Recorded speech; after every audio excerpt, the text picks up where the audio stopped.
你师傅教你的那套烟云剑舞，是他向我拜师时我传给他的。现在他要传给你，我看了也确实适合你。你就先练着，有什么问题随时向我问。多谢春水兄。对了，你师傅登场的那套，你可千万别学啊，羞死个人！哎呦，天哪！是，那你可千万别告诉我师傅。放心。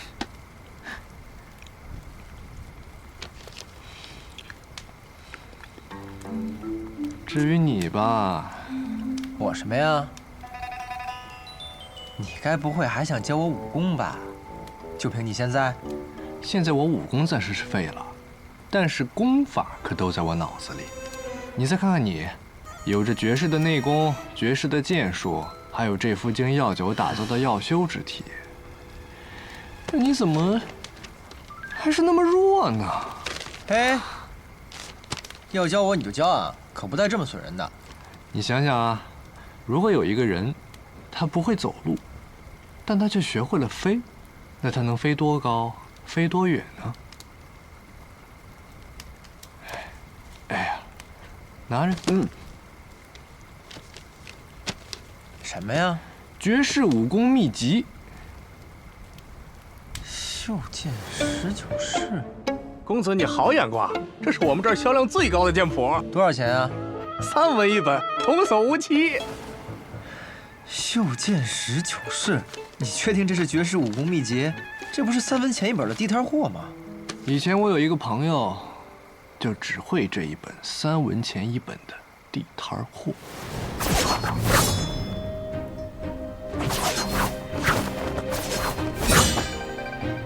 这剑法如此蠢笨，为何还要反复修炼？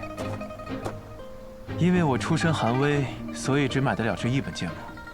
练了多少年了？我5岁开始练剑，至今已有17年了。但是我要告诉你，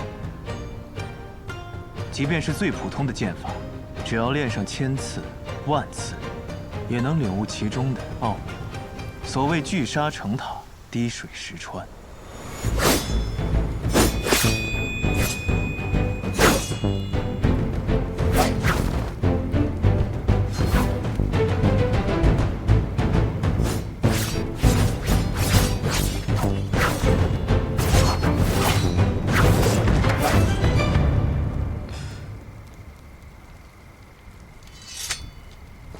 聚沙成塔，水滴石穿，怎么听起来像是一种自欺欺人的说法呢？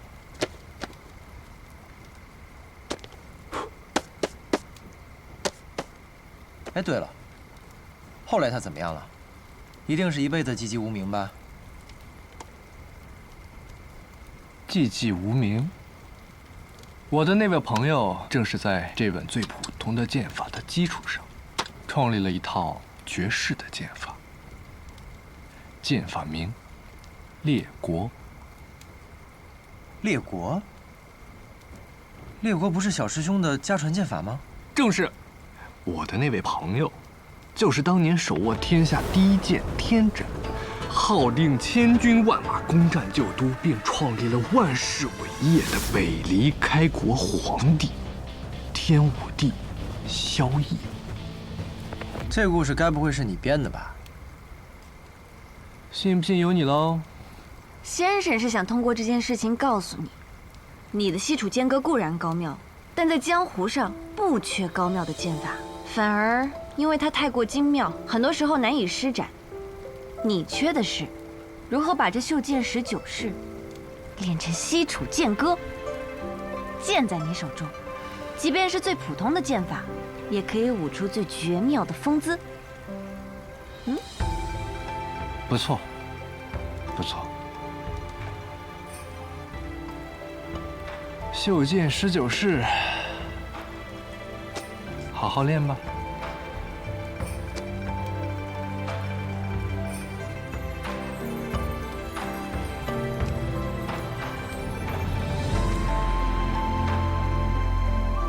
真是这样。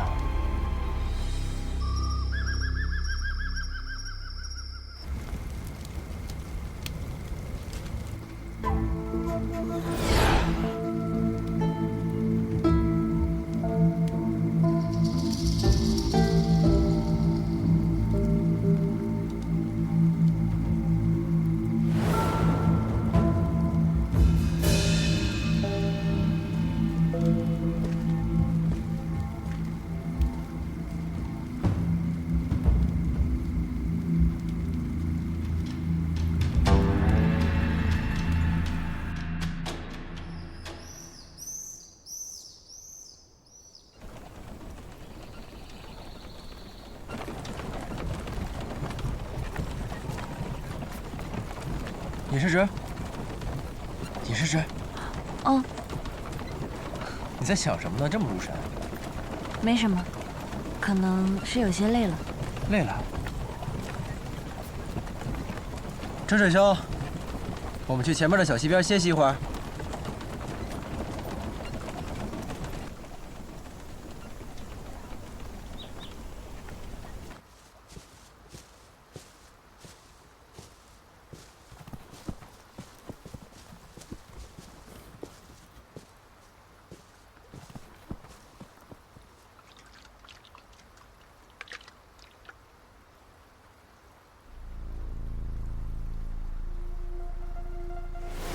小姐，二小姐来了。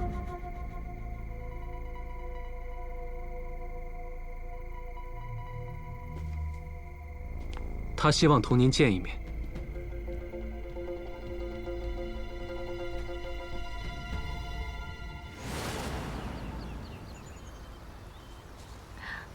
百里师叔，春水兄，我先去采些野果。不如我去吧，这种活怎么能让你干呢？百里师叔，你武功比我高，留下来照顾春水兄更妥当一些。那就有劳你了，早去早回。好。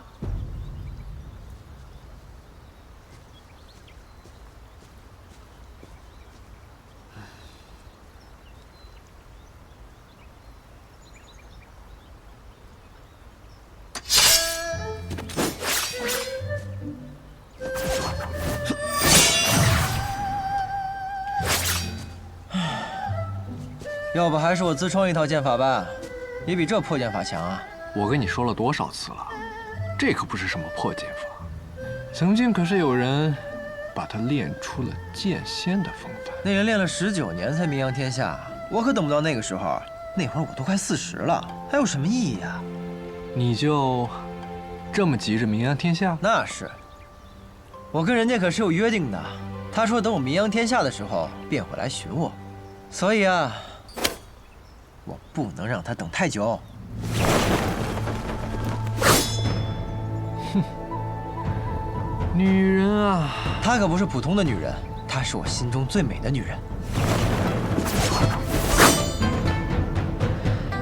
当然，我只与她见过2次，互相喜欢还谈不上，但我坚信，当我名扬天下，与她重逢的那一天，将会是我们故事真正的开始。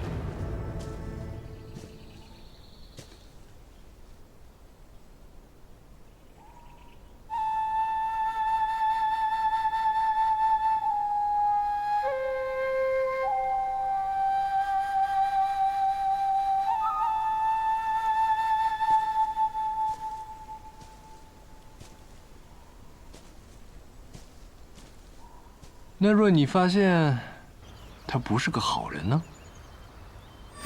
先生，此话何意啊？我是说，那若是你喜欢的姑娘与你的相识不过是一场筹划，你看到的一见钟情不过是他心里的刻意安排呢？先生说笑了，他能安排与我的相逢，却怎能预知我的心意呢？这天下间能决定我对他一见钟情的，只有我自己。那若他与你立场相悖，不是世人眼中的良人呢？我与他相恋，不是与世俗相恋，更不是与立场相恋。答得好。但若他是个滥杀无辜、十恶不赦的魔头呢？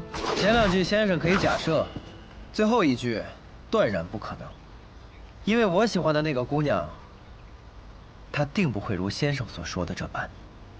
哦，你就这么笃定？因为她目光澄澈，眉目如画。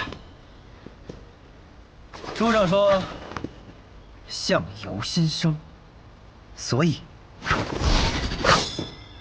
她一定不会的。袖剑19式，一共19式，刚好练完。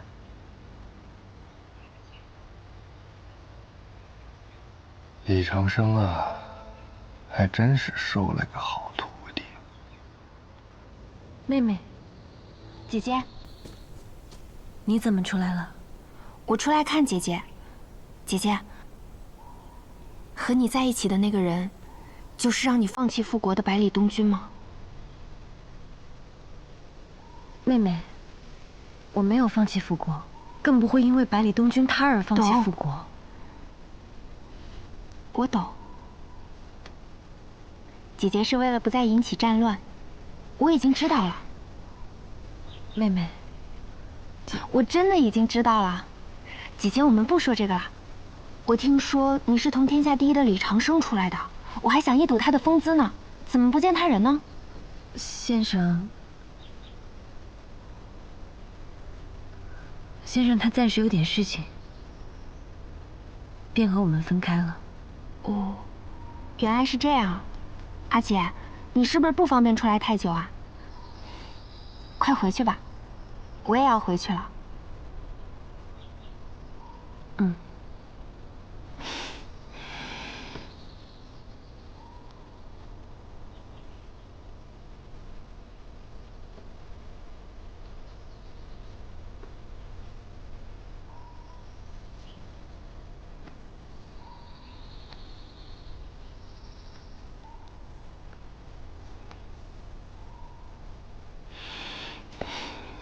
阿姐，我走啦。嗯。妹妹，终究是我欠大家一个交代。等我这边事了，我便回天外天请罪。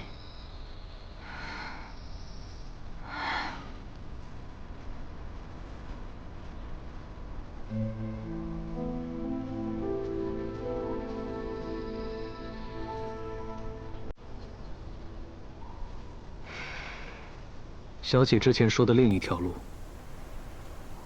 可有答案了？我隐隐摸到了他的边界。那便好。无论今后能否与小姐同路，齐宣都祝小姐可以达成所愿。还有，不管今后发生任何事情，齐宣都不会伤害小姐半分。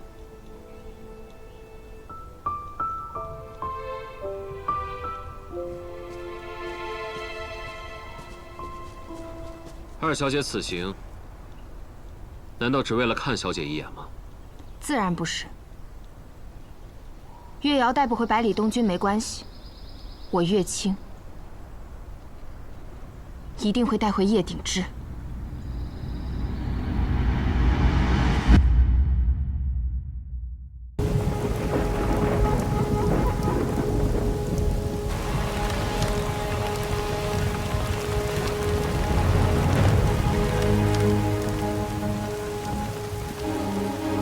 徒儿，你还记得上路前我说的那句话吗？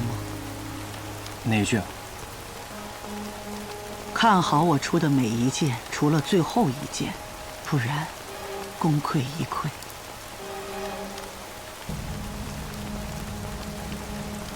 我不想错过那一剑。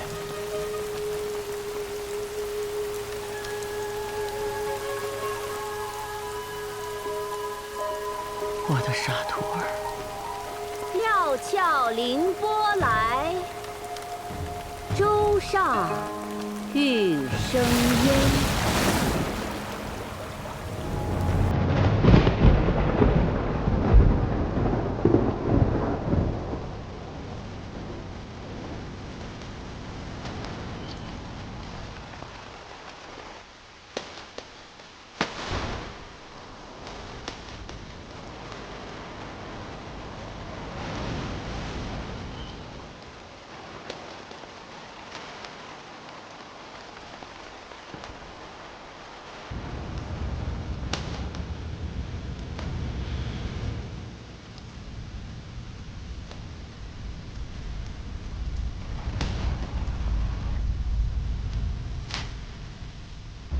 羽生魔，你还是来。郑水兄，这剑仙羽生魔究竟是个什么样的人啊？我云哥跟着他，该不会学坏了吧？哼，我这一路上听着好几个江湖人说，他带着云哥闯男爵的事儿。这羽生魔啊，年轻时有个称号，叫做羽狂徒，就是因为他很狂很傲。年轻时行走江湖，打败了不少武功远远高过他的人，靠的就是这身狂气。可惜啊，可惜后来遇到了李长生。这李长生何许人也？更狂更傲。你能不能不要总是这样有意无意的夸自己啊？臭小子，我这是夸自己吗？我分明就是在夸李长生。我都说了，这一世我要做一个儒雅的读书人。翩翩少年，不闻天下事。只为美人折腰。您都180多岁了，还为女人折腰呢，就不怕把腰折了呀？哼！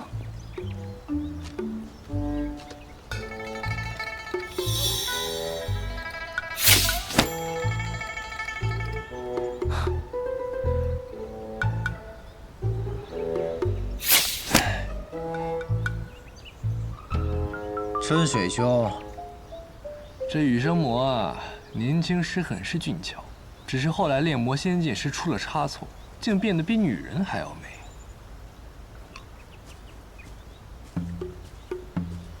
你看，他就不如你，不懂儿女情长，不然也不会千里迢迢拿着剑去杀燕灵霞了。春水兄，燕灵霞怎么啦？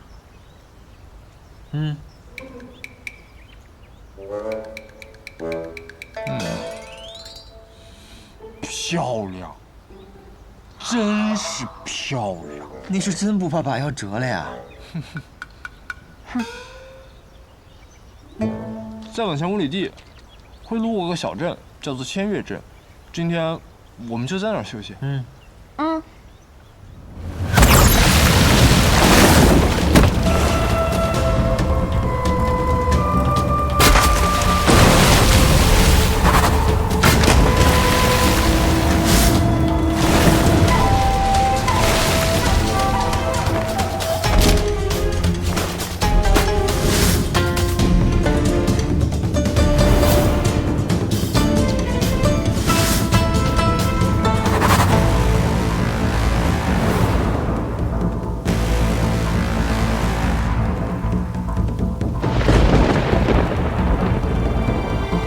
羽生魔，这一面我们不该见。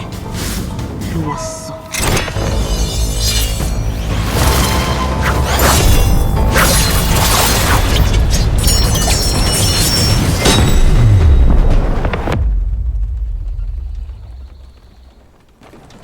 师傅，那你说，羽生魔是那燕灵霞的对手吗？不好说呀。你不是什么都知道吗？还有什么不好说的呀？若他此行是为了自己，那么2个人打个平手，应该不是什么问题。但若他是为了别人，你是说为了云哥？羽生魔啊，别看很多人都称他为魔，但其实在我心中，他比很多人都要什么？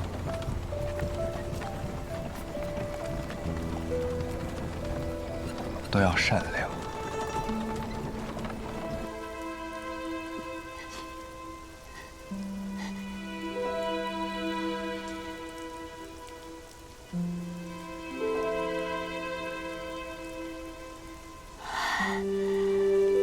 我败了，可你却要死了。你救的不该只是这个男爵第1高手的虚名。我从来不求这样的虚名，即使世间都这么认为，那就这样认为好了。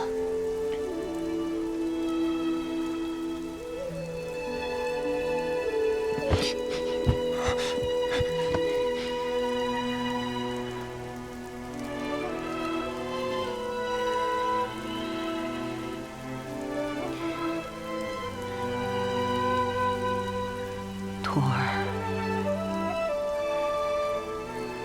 我不让你看那最后一剑，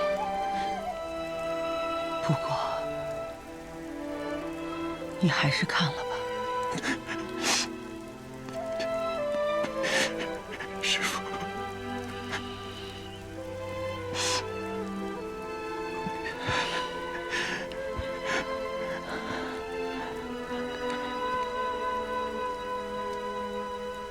徒儿，不要难过，也不要找燕灵霞去复仇。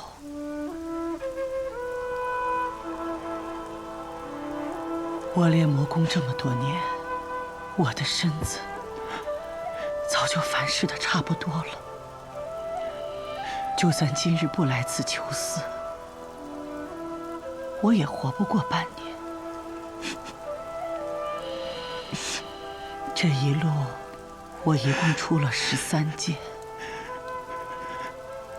每一剑都是对你的指点。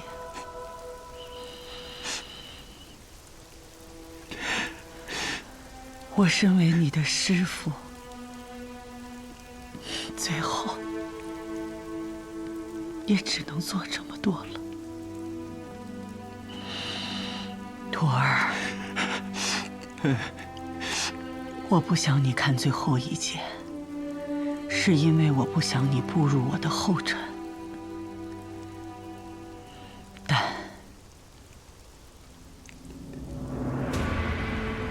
你既然看了，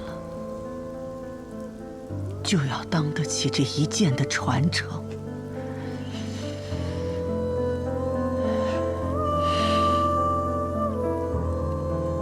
我给你留了一封信，信上有地址，你按照这个地址去寻。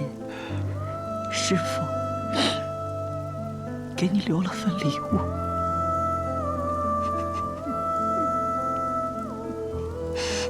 多谢师父。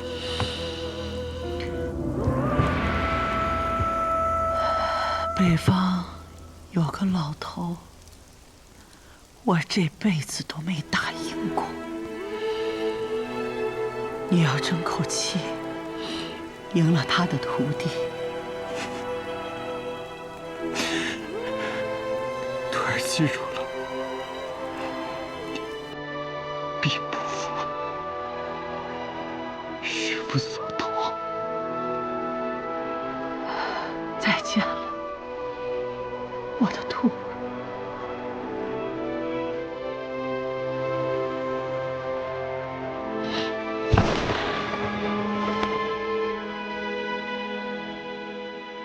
江湖人不知我吕生魔从何而来，我亦不想让江湖人知道我终于何处。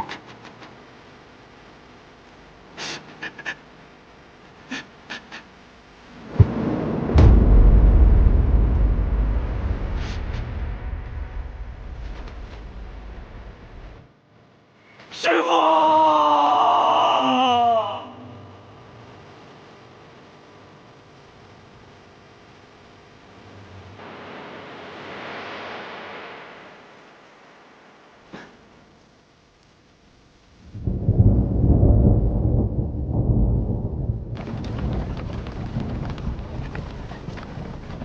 周水兄，在干什么？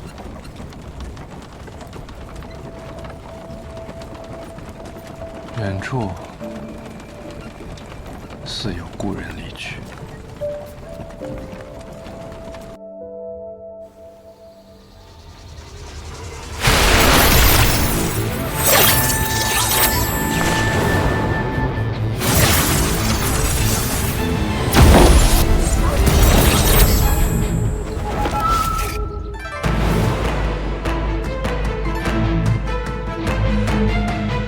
不错，在我手中能过3招了。司空长风，我们聊聊。好。一直以来，我都想问你一个问题：这百里东君出生侯府，身份尊贵，父亲是侯府世子，母亲是温家千金，如今更是天下第一李长生的弟子，他的命可以说是很好了。可你呢，自小流浪，四海为家，朝不保夕。按理说，他应该是你最讨厌的纨绔子弟，你为何会和他成为朋友？我刚认识他的时候，并不知道他是侯府的公子，那个时候只是觉得两个萍水相逢的人一起历练江湖，蛮好的。后来知道了他是侯府的公子，也只是觉得，原来在侯府长大的人也可以像他这样。哦，什么样的？我见过太多的世家公子了，他们呀，只是看着面目光鲜，其实内心里肮脏得很。但是百里东君不一样，他的心是澄澈的，是少年心。这个回答很好。更何况，我觉得我和他是一样的人，他的命好，我的命硬，我和他都是能够走到最后的人。这个回答就更妙了。这几日陪你练枪，你应该听了不少传闻，说我要收你为徒吧？不是，先生，那些只是传言。先生能够指导我用武，我已经很知足了。收徒一事，我不敢奢求。我不会收你为徒的，因为我没有这个资格。有一个比我厉害10倍、100倍的人想要收你为徒，只是时机未到。可这一天不会太远了，他也同样在等着江湖山水与你重逢。重逢？春梦秋云，聚散真容易。谢轩公子这是要走了？恰逢其会，终有一别。我的书看完了，自然也就该走了。司空兄，希望我们也可以山水再相逢。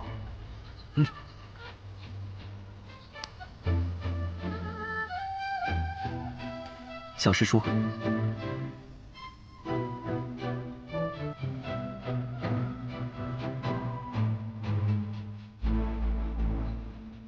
先生，我好像也该离开了。何时动身？那便此刻吧。你也这么着急啊？性之所至，说走便走。天高海阔，先生，我们有缘再会。走了。这江湖依旧，便是因为有着这些一代接着一代的少年吧。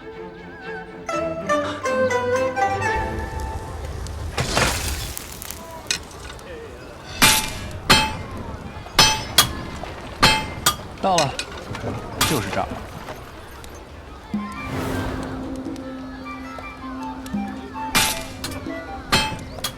春水兄，你以前来过这儿？要锄头、铁锹还是犁啊？要刀，一把好刀。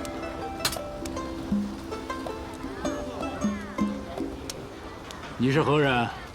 故人。叫什么名字？南宫春水。你不姓李？你和那家伙年轻时长得一模一样，你不是他的亲儿子？怎么？难道在你眼里，他像是个有风流债的人啊？当然，那个骚包，就算他有几个小孙子，我都不会奇怪。骚包，去！这么说老朋友可不地道啊！行了，别站那儿了，进来说吧。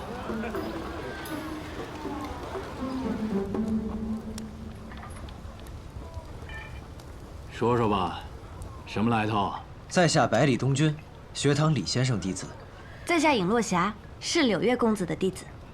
柳月的弟子，难怪这么漂亮。至于你嘛，看起来一副武功平平的样子，拿着的剑倒是不错。两个金刚梵境的毛头小子，一个半斤8两的小丫头，她到底是有多大的胆子，居然放心就这样让你们来找我？不知这位铁匠师傅功夫几何，这般看不起金刚梵境？哎，我不是瞧不起金刚梵境，我只是瞧不起你的金刚梵境，因为我也在金刚梵境。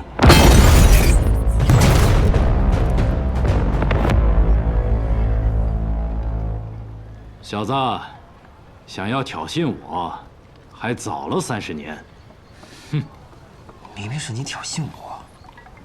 东君，这位就是我跟你说过的，排名前3的兵器锻造大师，兵神罗胜。哼，公子，那些药材异常的珍贵，请一定要妥善的保管。还请公子代我家老爷问辛先生好。放心吧，这药啊，不仅关乎你那穆家病人的命，也关乎我的命。多谢掌柜的，走了。公子慢走。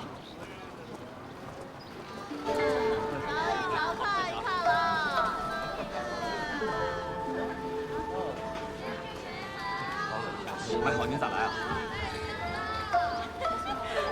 学的那个曲儿好听啊！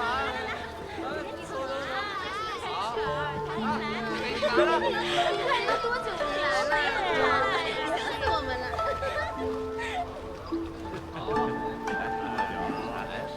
要不要去找他？我有个哥哥，也会吹这支曲子。我把你误认为是他了。其实我还挺想要个妹妹的。你这人，竟敢3番2次占我便宜！相识满天下，知交能几人？我相信这世上有知音。姑娘的琴，我的叶，恰逢其会。我会再来的。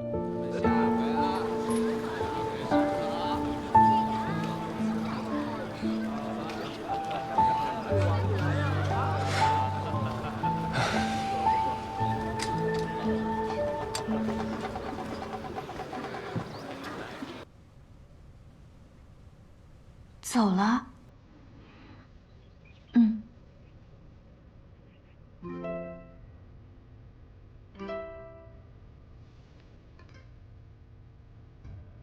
林如姐姐，司空公子回来了。小姐，他又回来了。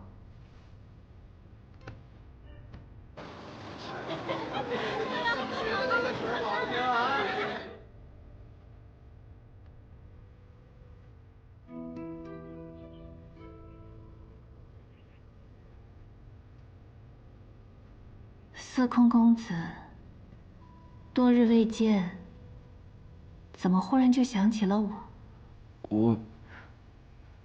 我其实心里一直默默记挂着姑娘，只是一直未敢打扰。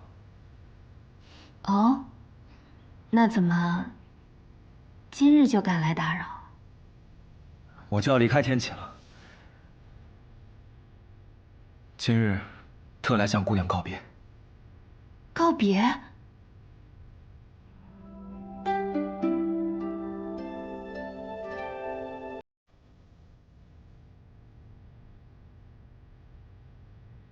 本就只是萍水相逢，当不得公子特地前来告别。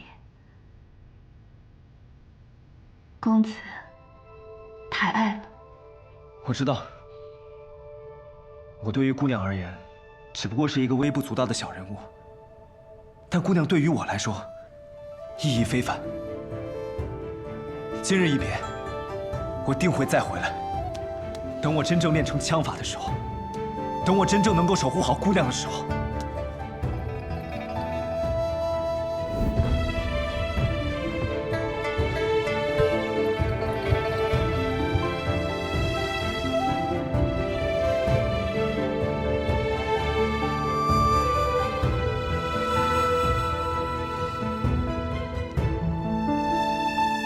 真是又呆又冷。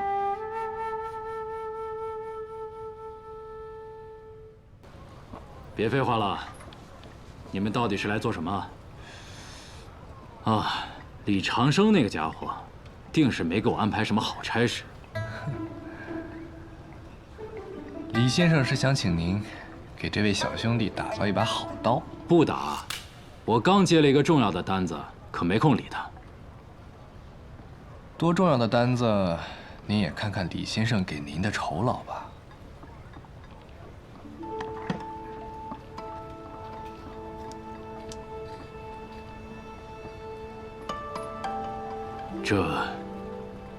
这是他留下的。李先生也是寻了好久。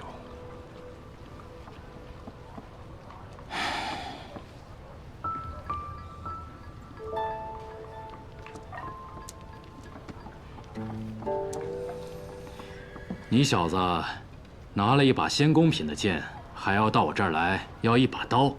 看来李长生这家伙是准备要把他的绝学传授于你了。什么绝学？双手刀剑术。不错，他的双手刀剑术，刀术霸蛮，剑术轻易，一重一轻，合力无敌啊！我观你这柄剑，可称之为轻易，那我便赠你一把足够霸蛮的刀。看来罗冰神这是还有存货呀。前些年有人送了我一块天外云铁，我打了一把剑，一把刀，那把剑已经要给刚才我说的那个人了。至于那把刀嘛，还需要最后的锻造，3日的时间。要你铸剑的那个人，也和李先生一样有面子？可比他像个人。至少啊，人家是拿着真金白银来的，可不像他，拿着块破石头，就想从我这里骗走一把绝世神兵啊！啊！你们记住，这3日别来打搅我。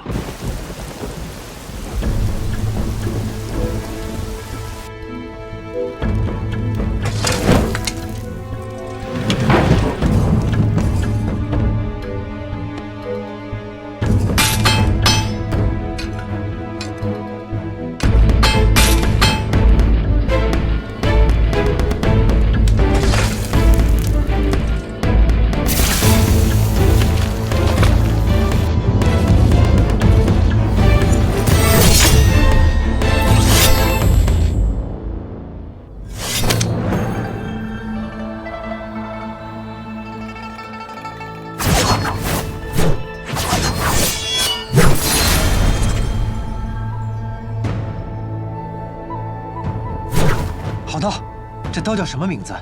我和剑心种的家伙不一样，兵器铸好的那一刻，便与铸造师没有什么关系了。至于它叫什么名字，应该由它的主人来取吧。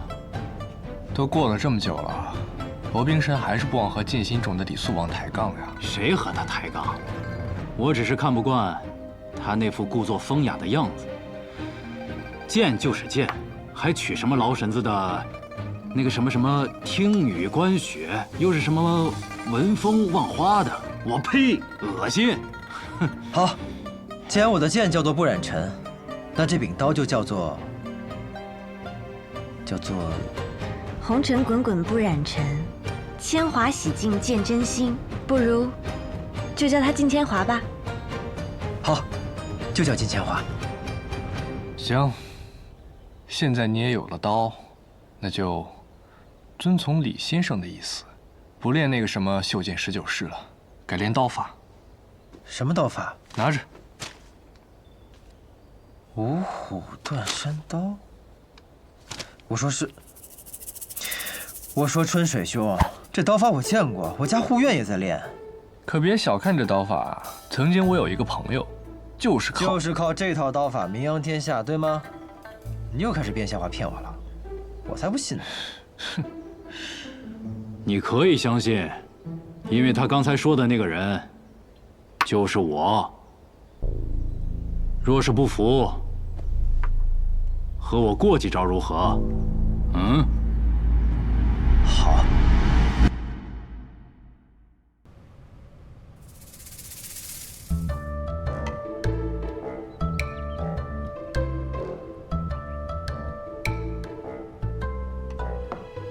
现在相信了吧？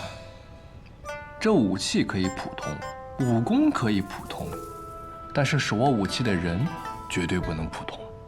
这罗冰神的五虎断山刀，可比萧逸的袖剑19式差了不少呢。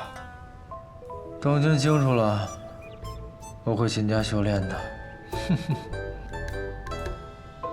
难得见你这么老实。云哥。云哥，那我是不是得叫你东东君啊？你怎么来了？因为这柄剑是我的。敢问这里可是罗冰神住所？你是何人？在下叶鼎之，奉师傅之命前来取剑。哦，原来是你啊！来来来，坐坐坐。剑已铸好，你师傅提前付清了银两，随时便可取走。多谢罗宾神。你师傅他近况如何？这位小兄弟是？哦，我叫南宫春水，奉李先生之命，带着百里东军来这里取刀。东军他在这里啊？他不服罗宾神的五虎断山刀，现在在里面躺着呢。那我明日再去见他吧。你还没有回答我的问题。我师父他已然离去了。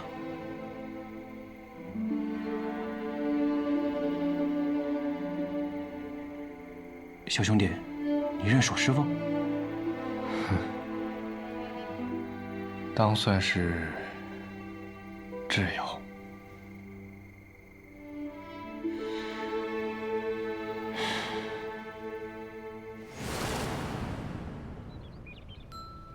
原来这柄剑的主人是你呀，真是巧了。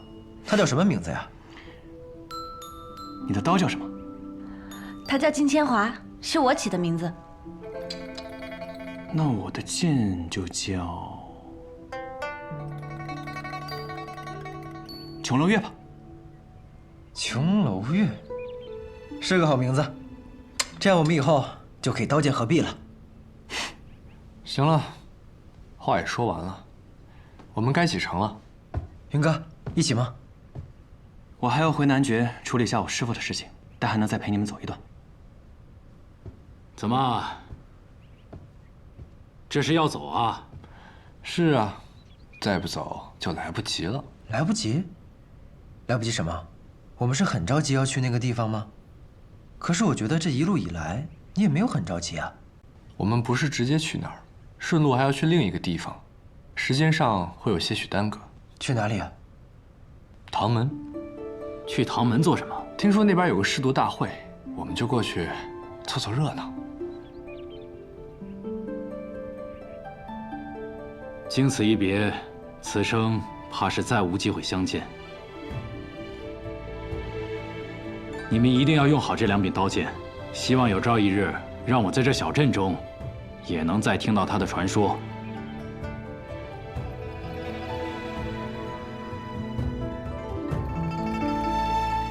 也不知道这小子到了哪里。先前收到九皇子的来信，还以为学堂也受不了那混世魔王，给赶了回来，还偷偷欢喜呢。咱们这个儿子只是表面顽劣罢了，他能跟随李先生一同出门远游，也是一番好的造化。你说，他们会路过钱东城吗？应该不会。李先生这个人最怕麻烦，而要见大名鼎鼎的镇西侯，却是天大的麻烦。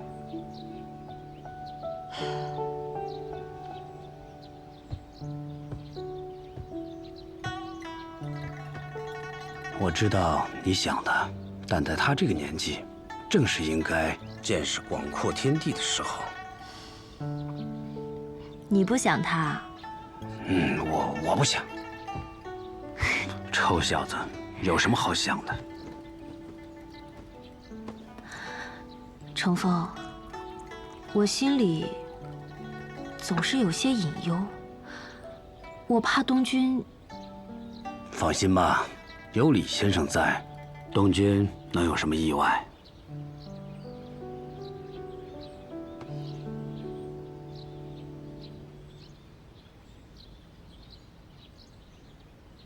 你若真是不放心的话，兄长以后好歹也是要接管温家的人，你净想着折腾他。那就要看兄长他自己觉得什么才是真正的折腾。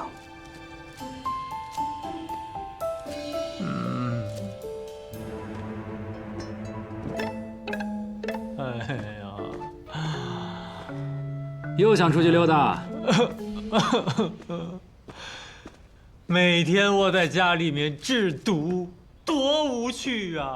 这么多毒药，毒死半个北离都够了。哎呀，前日唐门可差人送来了一封请帖，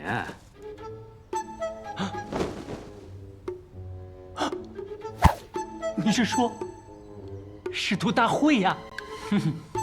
不错，世人皆知咱们温家独步天下，唐门竟敢号称独岸双绝，怕是早有争锋之心呢。此次他邀请我们去参加仕途大会，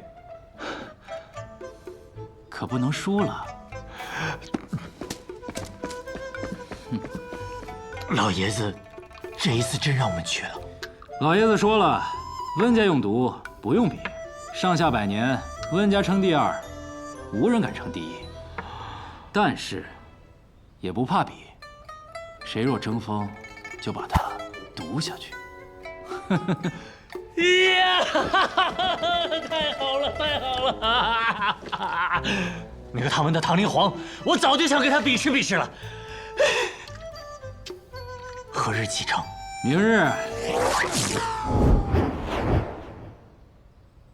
喂，是明日。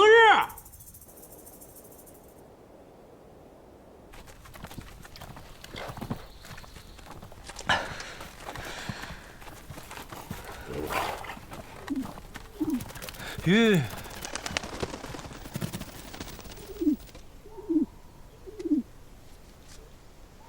走。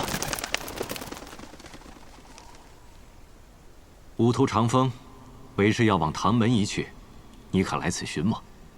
唐门？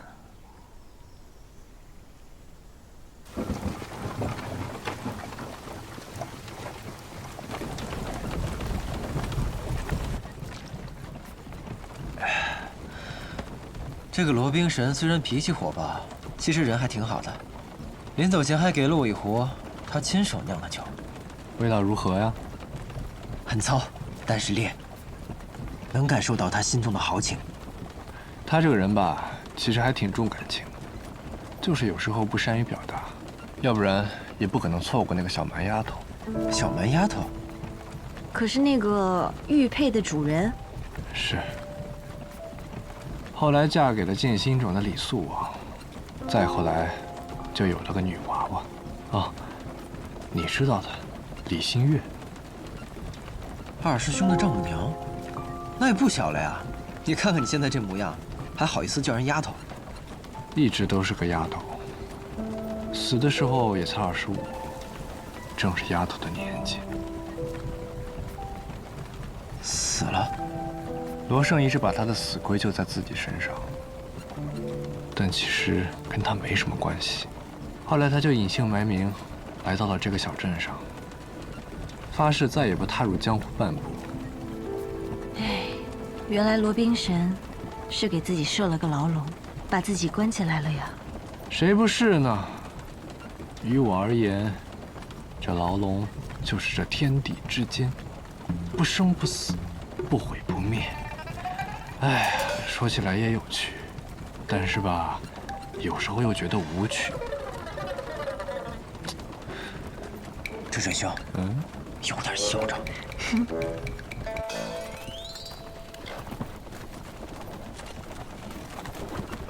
哎呀，温不平啊，温不平！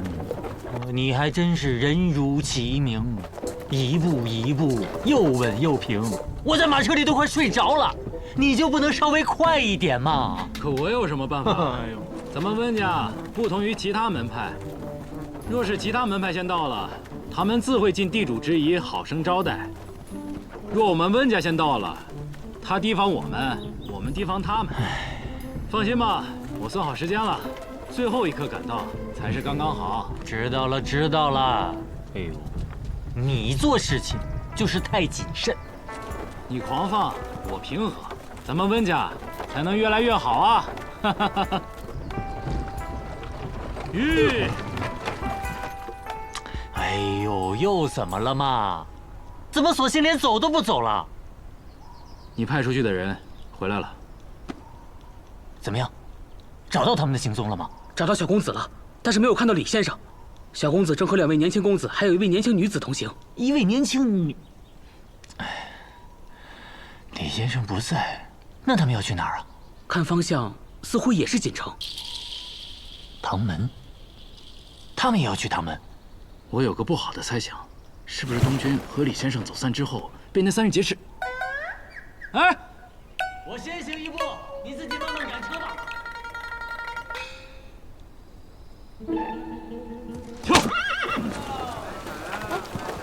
哎，东君，这位春水兄究竟是什么身份？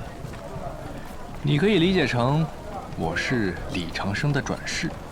人能不能转世我不知道，但我知道不可能一转世直接就是这么大一个人。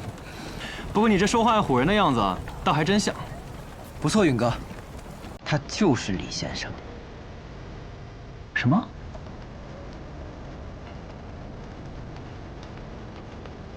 你我2人还有机会成为师徒呢。是啊，那天晚上有变故，不如今日拜师也不错。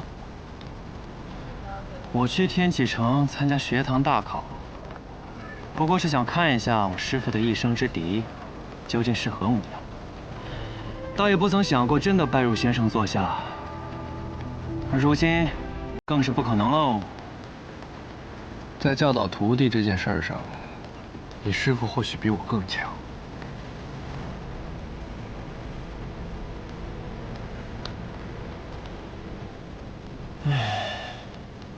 我忽然有一个感慨。什么？江湖啊，原本是死的，有了我们这些江湖人的故事，才是活过来的江湖啊！干！干！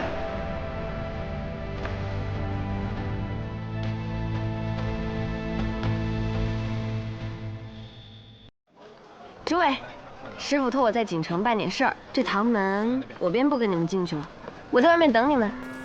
你师父跟唐门有些过节，确实还是不去为好。哟，有位师兄跟唐门还有过节呢，说来听听。怎么？你很好奇？说起来就是一段风花雪月的往事啊。那算了算了，我怕柳月师兄找我算账。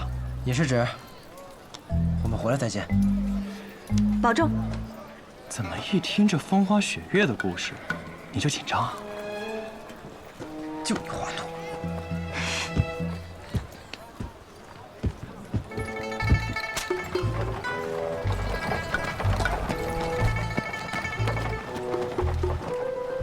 路上小心。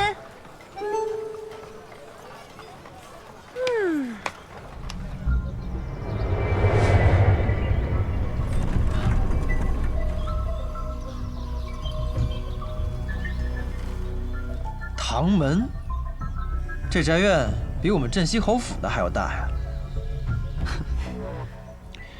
就送你们到这儿吧，保重。这就走了？行吧，云哥，保重。保重。先生，保重。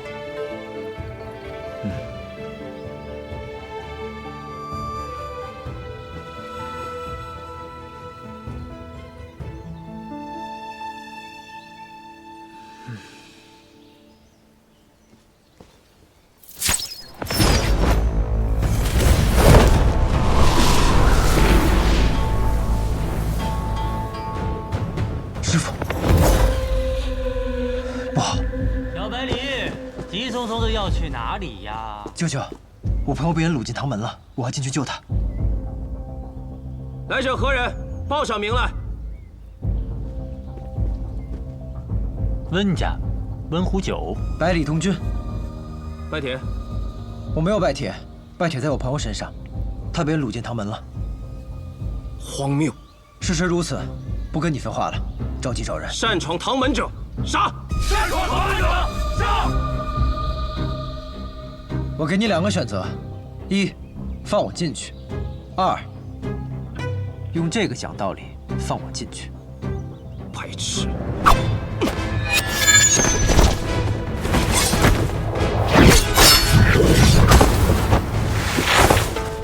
他的拳头竟和刀剑一般硬。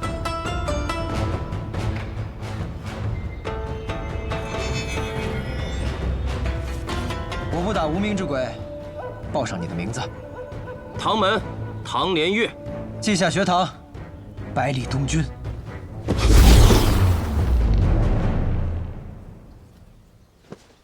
你打什么打？还有你，打什么打？温先生，擅闯唐门者杀，这是规矩。我有磁铁，这是我外甥，哪来叫擅闯呀？既然有磁铁，就随我去别院安顿吧。等等，带走我朋友之人，很有可能是你们唐门的人。你让我回去休息，是何意呀？我们唐门之人断不会做如此之事。那人擅入唐门，我之后自然会抓到他，并且把他杀掉。你敢？凌月呢，是唐门唐老太爷的关门弟子，你又是学堂李先生的关门弟子，李先生跟唐老太爷又是平辈，你们不如交个朋友，握个手，就当什么事情没有发生过啊！啊！如果是唐门弟子，如何？没必要。没兴趣。哎，算了，现在的年轻人什么都不懂，那就有劳连月，给我和外甥弄个房间。你，舅舅，我的那位朋友，明天就是试毒大会，你的朋友呢，在这个时候被抓，此事肯定和试毒大会有关。先进去再说。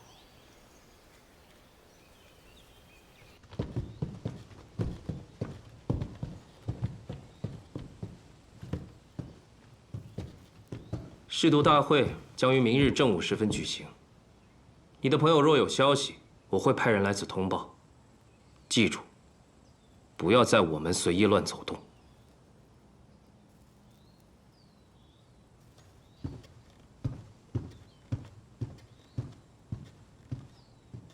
这里不错呀，舅舅，我们要赶快去救我的那位朋友。我刚才便想问你，你不是跟李先生在一起吗？人呢？还有，被掳走的那个人又是谁呀？被掳走的那个人，他是我师父的一位朋友。哦，我本想着试毒大会结束之后再去跟我师父会合。那他武功如何？目前应该大概和我差不多。那掳走你朋友的那个人境界肯定也不一般。放心吧，没有人呢敢在唐门随便杀人，你朋友肯定是被藏起来了。或许啊，明日的试毒大会会有答案的。可我的那位朋友，他对我来说很重要。就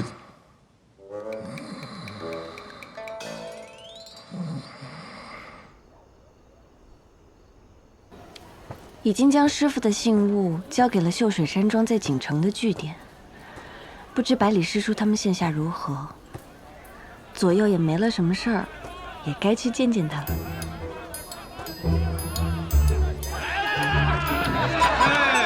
跟着我呀，跟着我呀啊！一定赢！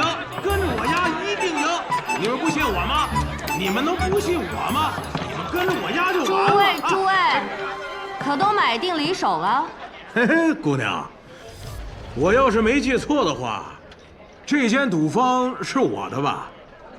你怎么都反客为主了呢？穆馆主，抱歉，我这习惯了。您可看好牌了？嘿嘿，姑娘，我看这回你还赢得了我吗？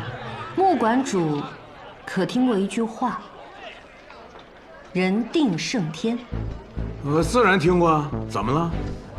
没什么，就是想告诉你，这句话都是骗人的。天就是天，塌下来了，不管个高个矮的，都得死。升天，承让！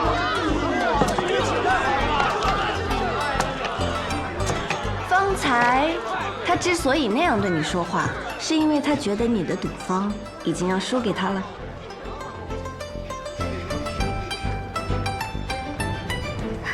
月瑶妹妹，乐霞姐姐，穆馆主，啊，今日就先赢你这些，账可都给我记好了，改日再战。各位先玩啊！